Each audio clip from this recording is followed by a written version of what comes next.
ඔය හන්ද සංදේශයේ ඔය සාහිත්‍යයේ ගිරා සංදේශයේ සැලලිනි සංදේ ඒක තියෙනවා. ඒවා දැනගෙන ගන්න කවි කියන්න කමක් නෑ. නමුත් බණවලට කවිම කියවොත් කවියෙන් කියන්න පුළුවන් බුද්ධ වචනයක් දිගාරින්න බෑනේ.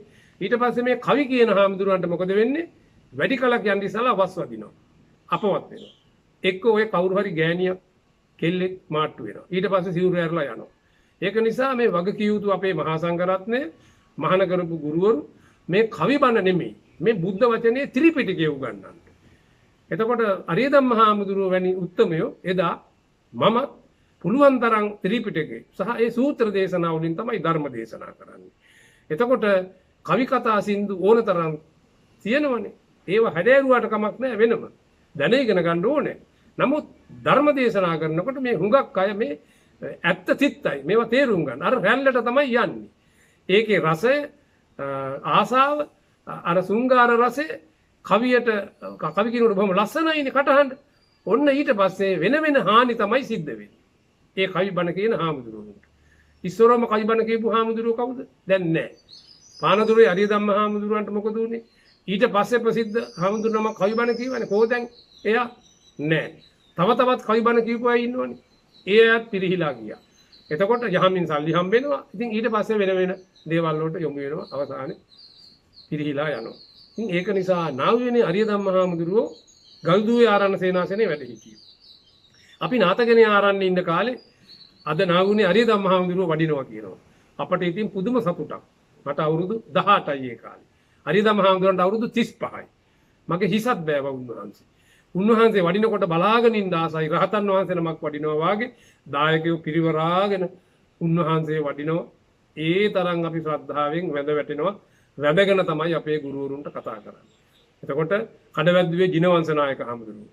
ඒ වගේම මාතර ඥානාරාම කියලා තව නායක හාමුදුරුවමක් හිටිය හරිපතිපත්තිගාමී බෝධිසත්වවරු වාගේ කිරිඳි වැඩ ආරණ්‍ය සේනාසනේ. එතකොට මම පන්සලෙන් ඇවිල්ලා තව ගුරුවරයෙක් බැඳුණා. ඒ තමයි ගැටමාන විමලවංශ නායක හාමුදුරුවෝ නාතකනේ ආරණ්‍ය සේනාසනාධිපති. අපි ඒ කාලේ හොඳට පාන්දර නැගිටලා පාඩම් කරලා සූත්‍ර දේශනා ඉගෙනගෙන පාලි බුද්ධ වචනේ අපි ඉගෙන ගත්තා. පිරිවෙන් අධ්‍යාපනයත් මට හදාරන්න ලැබුණා මහණ වුණාට පස්සේ. ඊට පස්සේ ආරණ්‍ය ගිහිල්ලා ඒ පුහුණුවත් ලබා ගත්තා. හමුදා පුහුණුව ලබා ගන්න යම්සේද අන්න ඒ විදිහට අපි මහණ වෙලා ගුරුවරු යටතේ ඉඳලා අපි පුහුණුව ලබා ගත්තා. ඔය ඇවිල්ලා සුමානෙන් තට්ටේ ගාලා ඔය මහණ වුණු අය නෙමෙයි අපි. ඉතින් ඒක නිසා මේවා හොඳට අවබෝධ කරගන්න තේරුම් ගන්න. අද අපේ ගරුතර මහා සංඝරත්නයෙන් හුඟක් හාමුදුරුවෝ පිරිහිලා 75ක් විතර ගන්නම දෙයක් නැහැ. වැඩක් නැතිම චරිත වෙලා. ඉතින් අපි හදා ගන්න ඕනේ. කොල්ල කෙල්ලොත් එහෙමයි. ඒ අයගෙන් ගන්නම දෙයක් නැහැ කොටසක්. ඒක නිසා මේවා අපි තේරුම් ගන්න ඕනේ. ගැල විද්‍යාවට මහාන වෙලා හරියන්නේත් නැහැ. මහාන වෙන්නම් වාලේ මහාන වෙලා හරියන්නේත් නැහැ. ඔය මොනවා හරි වළඳලා කැලියකට වෙලා ගල් ගුහකට වෙලා එහෙම ඉඳලා එහෙම පළකුත් නැහැ. නිවන් දැකීම තමයි අපේ ප්‍රාර්ථනා. නමුත් මේ සිංහල බෞද්ධ රට දැන් පරිහානියටපත් වෙනවා. රට ජාතිය ආරක්ෂා කර ගන්න ඕනේ. මේ ගමේ පන්සලට කැකිරි ආරණ්‍යට අසපුවට ආනමවලු කෝලි කුට්ටු කියන කතාවකුත් තියෙනවා. අසපුවට ඔය ගත්ත පසු කාලේ.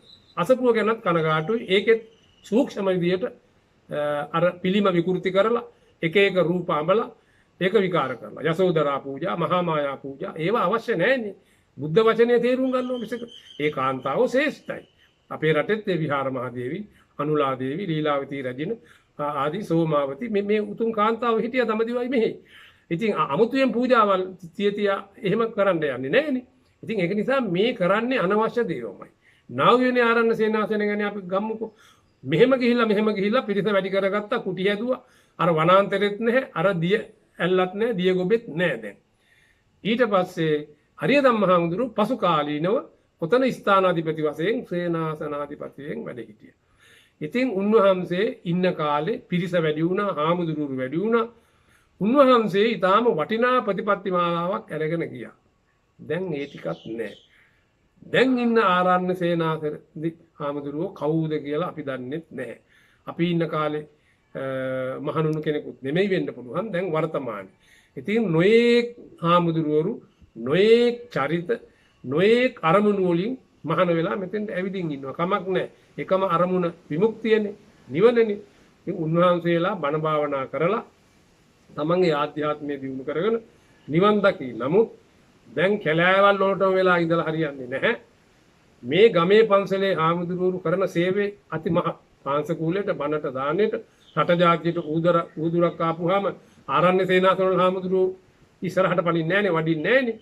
ඉතින් ඔබ වහන්සේලා ආරණ්‍ය වල වැඩ ඉන්න අයත් දැන් පොඩ්ඩක් හිතන්න ඕනේ වනාන්තරයෙන් පොඩ්ඩක් එළියට ඇවිල්ලා ගල් ගුහාවල් වලින් කුටි වලින් මේ රට ජාතිය ගැන මේ වැටලා තියෙන විපතන මේ සිංහලකම බෞද්ධකම මේ සිංහල බෞද්ධ දූ දරුවන්ට අනාගතේ මේ රට තියෙයිද නැද්ද කියන භයානකකමක් තියෙනවා. 12 වෙනි සියවසේ මුස්ලිම් මොගල් ආක්‍රමණය දන්නවනේ. අත්තුණු ඉරණම මරණානුස්සති භාවනාව තමයි මෙනෙහි කරේ. අර 10000ක් විතර භික්ෂුන් වහන්සේලා මරණකොට නාලන්දා විශ්වවිද්‍යාලේ. යම් දවසක අනාගතේ කල්ලතෝනි රට අල්ලලා ඔය කැලෑවල ඉන්න හාමුදුරුවන්ගේ නිකම්ම බෙලි කපලා යනවා. එතකොට මොකද්ද කියන්න තියෙන්නේ? ඔය ඩක්කුවෙන් පහලට වැටිලා අපවත් වුණ එක වගේ නෙමෙයි. ඒක ඊට වැඩිය භයානකයි. මේවා හිතන්න ඕනේ. ප්‍රභාකරන්ගෙන් 99 රට බේරගත්තා. නැත්තම් මේ රට මේ වෙනකොට අල්ලලා. ඉතින් අනාගතේ ලොකු උවදුරු අපට පේනවා. පන්සල් වල හාමුදුරුවරු මහා සේවයක් කරන්නේ. මෙහෙම හිටියට. එතකොට මේ පන්සල් වල හාමුදුරුවරුන්ගෙන් තමයි අද රට රැකිලා තියෙන්නේ. ආරණ්‍ය වාසී හාමුදුරුවරුන් මේ තමන්ගේ මෙසුව ආධ්‍යාත්මය සුව විමුක්තිය හදා ගන්නවා. නමුත් කී දෙනෙක් එහෙම හිතනවද කරනවද දන්නේ නැහැ. එහෙම කරනවා නම් හොඳයි. ග්‍රාම වාසී ආරණ්‍ය වාසී කියලා තිබ්බනේ. නමුත් දැන් ආරණ්‍ය වාසී අසපුවල ඉන්න හාමුදුරුවරුත් හිතන්න ඕනේ රට ජාතිය ගැන. ඔය මොනවා හරි වනදලා පිළිකරක් අරගෙන කීයක් හරි හොයාගෙන පිටරට හරි ගිහිල්ලාගෙන එහෙම ඉඳලා හරියන්නේ නැහැ. තේරුම් ගන්න. මේ අපවත් වීම මරණය ඊටාම ඛේදජනකයි. මෙය අනවබෝධය නොසලකීමත්කම එතකොට මෙවැනි දෙයක් අනතුර භයානකකම තේරුම් ගන්න බැරි වුණුක ගැන හිතන්න ඕනේ. ස්ථානයේ ආරණ්‍ය සේනාධිපති හාමුදුරුවෝ දැනුවත් කරන්න ඕනේ.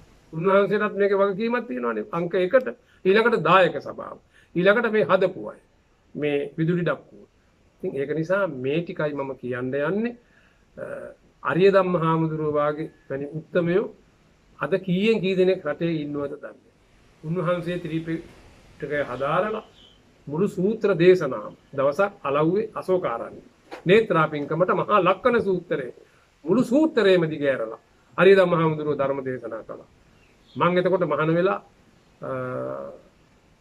අවුරුදු 3ක් විතරයි.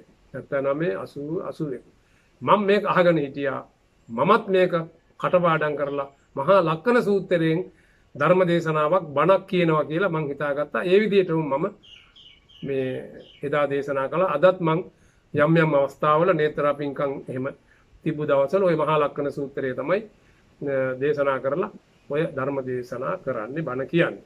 ඉතින් අන්න ඒ විදිහට මේ සූත්‍ර දේශනා ත්‍රිපිටකයේ අල්මාරියස්සි මේ කවි බණ කියනවා කියලා හිතන් මේ උන්වහන්සේලා 7 දෙනෙක් කියනවා 3 දෙනෙක් කියන මේවා නෙමෙයි කරන්න ඕනේ. මේවා කළාට කමක් නැහැ. එකක් දෙකක් මේවට ඇබ්බැහි වෙන්න යන්න එපා. බුද්ධ වචනේ ත්‍රිපිටකයේ ඉගෙන ගන්න. අමතර භාෂාවල් වශයෙන් අනිත් ඕන භාෂාවල් ඉගෙන ගන්න. ධර්මපාලතුමා කියවනේ අංක 1ට තමන්ගේ මව් භාෂාව ඉගෙන ගන්න සිංහල. අනිත් හැමදෙනාම මේ රටේ ඉන්න අය සිංහල ඉගෙන ගන්න. සිංහල ඉගෙන ගන්නේ නැති, සිංහල කතා කරන්නේ නැති අය වැඩක් නැහැ මේ රටට. කල්ලතෝනි තමයි. බුද්ධ ආගම අනිවාර්ය වෙන්න ඕනේ. එතකොට තමයි මේ රටේ වටිනාකම උරුමයේ ඉතිහාසය අවබෝධ වෙන්නේ. දැන් නාවියනේ ආරණ්‍ය සේනාසනේ හාමුදුරුවරු කී දෙනෙකුට ජාතික හැඟීම තියෙනවද මේ සිංහල බෞද්ධ රට ගැන? අනේ මේක රැක ගන්න ඕනේ කියලා. විදේශ වලින් ඇවිල්ලා මහණුන් උන්වහන්සේලාට නම් ඉතින් මේ සිංහල බෞද්ධ රට කියලා හිතුවත් එකයි නැතත් එකයි. උන්වහන්සේලා ඉතින් යම් යම් ප්‍රශ්න අරමුණු ඇතිව ඇවිල්ලා මහාන වෙලා බණ භාවනා කරනවා. ජීවිතේ නොඑක් ප්‍රශ්න තියෙන්න ඇති. පෙර සංසාරේ පුරුද්දෙන් මහාන වෙන්නත් පුළුවන්. දැන් අරිය ධම්ම හාමුදුරුවෝ එහෙම පුංචි කාලේ මහාන වුණේ. මමත් මහාන වුණේ අවුරුදු 14 ඉවර වෙලා. ඉතින් අපි පෙර සංසාරේ පුරුද්දෙන් තමයි මහාන වුණේ. ඒක තමයි අපි මේ රට ජාතිය ගැන අපට වේදනාව කැක්කුම. ඉතින් පෙර සංසාරේ පුරුද්ද නැති වෙන්නත් පුළුවන්.